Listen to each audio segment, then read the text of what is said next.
Marines that we carried, when we're under a mode for to keep physically fit. Their platoon leaders, we're telling them exactly where they're going. So it's a combat orientation for all of us. We were told at the time that we were going to be encountering reefs around the island. We're going to encounter heavy resistance with pillboxes. We didn't know what a pillbox was up until that point.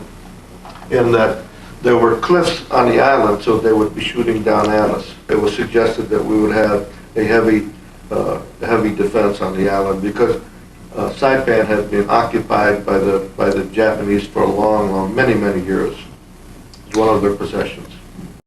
Because of there was a knowledge that there were reefs, we had 2 pontoons welded to the sides of the ship that were the full length of the ship and the full height of the ship above the waterline. So that as we approached and we got into the Saipan harbor, and the timing was right, that these were burned off the side of the ship. They were tied to the front of the LST when the bow doors were open, and it provided us another maybe 200 feet of landing area where we could drive tanks or vehicles off. We didn't do it, but the troops did. I have pictures of the pontoons that we carried and how they were askew because of the sea.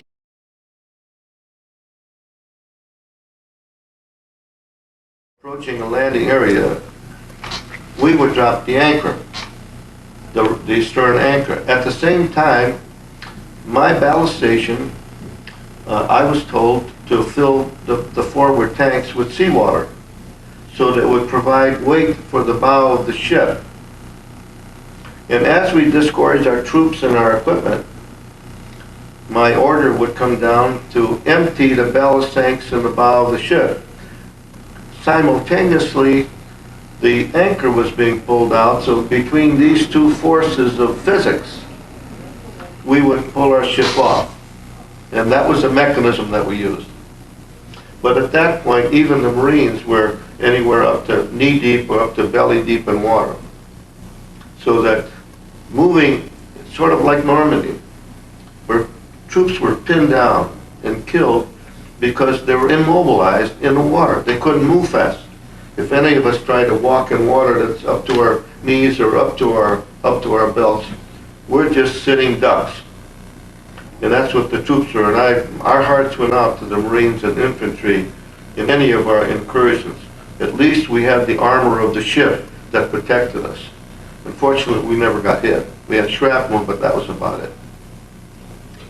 But we did get stuck on a reef, even as big as we were. Of course, that was probably why we were stuck on a reef.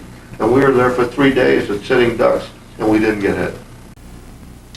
I'm often asked what was the worst experience I had. Well, certainly the invasions of Saipan and Tinian, I will always remember because we lost so many lives. We had a doctor aboard on an LST, and when our cargo deck, which appeared to be a dance hall within a ship, below decks, that was perhaps 40 feet wide and maybe 80 feet or 90 feet long. And we had disgorged all of our equipment out of it. It became a hospital. And because we had a doctor aboard, our small boats were assigned to go and pick up those casualties that could be treated aboard our LST. So that those of us, as an example, while my normal ballast station was in the engine room, shifting the balance for invasion, my assignment outside of that was as a boat engineer, making sure that the boat ran and taking our either troops in or taking wounded out. So that was my assignment outside of ballast station. Marines usually went ashore first, followed by the infantry. Because I can recall about D+10 on Saipan. I even met a very dear friend of mine from my neighborhood in the south side of Chicago. Here I'm walking aboard. I got a 45 strapped to my side. I probably wouldn't know how to shoot it.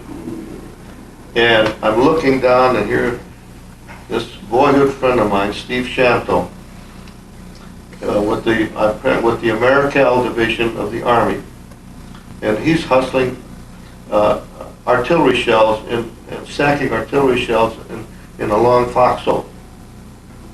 And I saw him there, and I said, Steve, what in the devil are you doing here?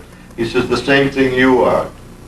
And I'll never forget it, because he said he'd been there in this foxhole for 3 days, but primarily not in a forward position. And I said, Steve, you look like you could use a meal and a shower. I took him aboard ship, and it turned out we worked for the same company when we got home.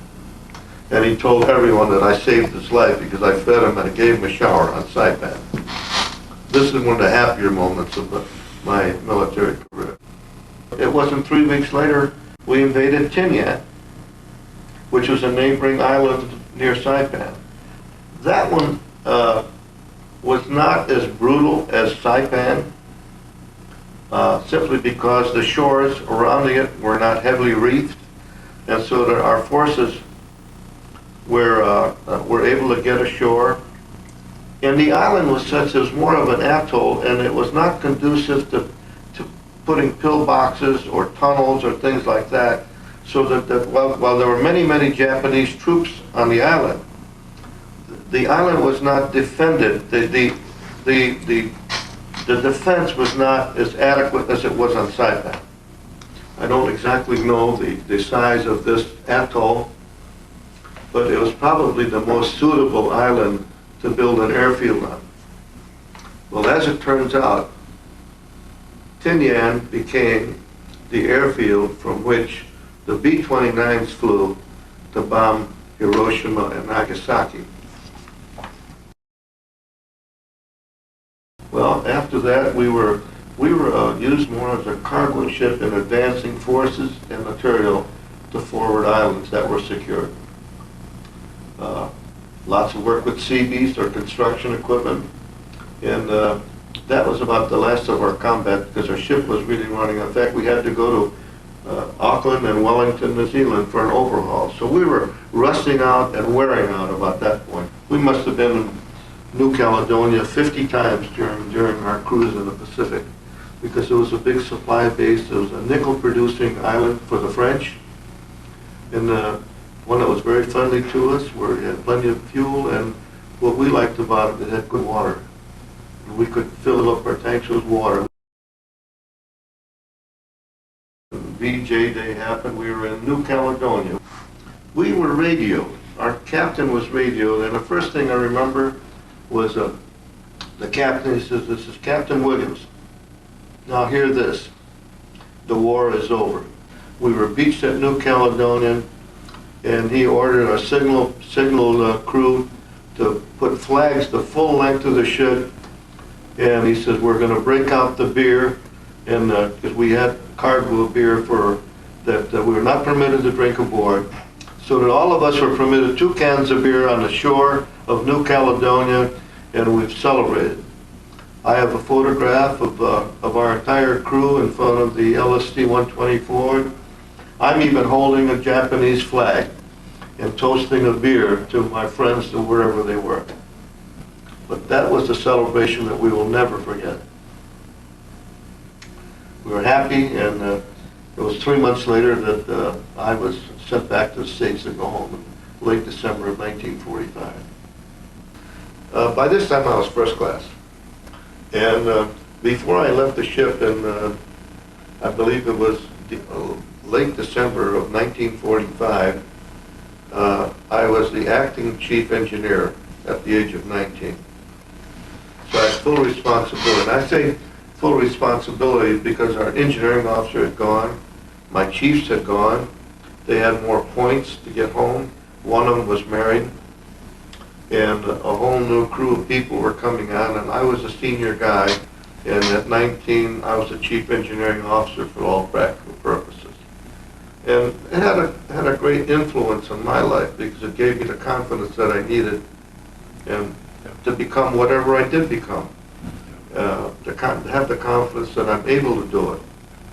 prompted me to continue going to school. And I might add that during my Navy career, I always took correspondence courses. These were college-level courses, but they did influence my advancement in the Navy too, simply because all of the letters that we wrote were read by officers. So they knew what I was doing, and I think that subliminally, my interest in education had a great deal to do with my advancement in the Navy, and my performance, of course, too. Well, I think that one of the things that left me with is that one, a profound respect for the leadership that I was blessed with during my time in the service. I think we had great leadership in our government at the time.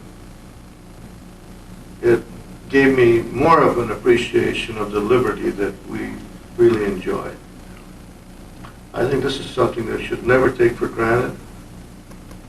And if I were asked to do it again, there'll be no question as to whether I'm ready to suit up right now and put the uniform back on. And I think that it helped me live my life better. I was encouraged by the opportunities that were presented by being in the service to the leadership that I've just described. And I think that I looked for leadership like that in my life after I left the Navy. And here too, I was extremely fortunate to be working side by side, both in not only in the military but in the civilian side of my life. That I've been very, very fortunate. But I think it's the lessons that I learned in the military, both being led and to some degree being a leader, that it gave me the confidence to continue being a good American, a lover of this country, and one that will continue to make whatever contribution I can to this great country that we live in.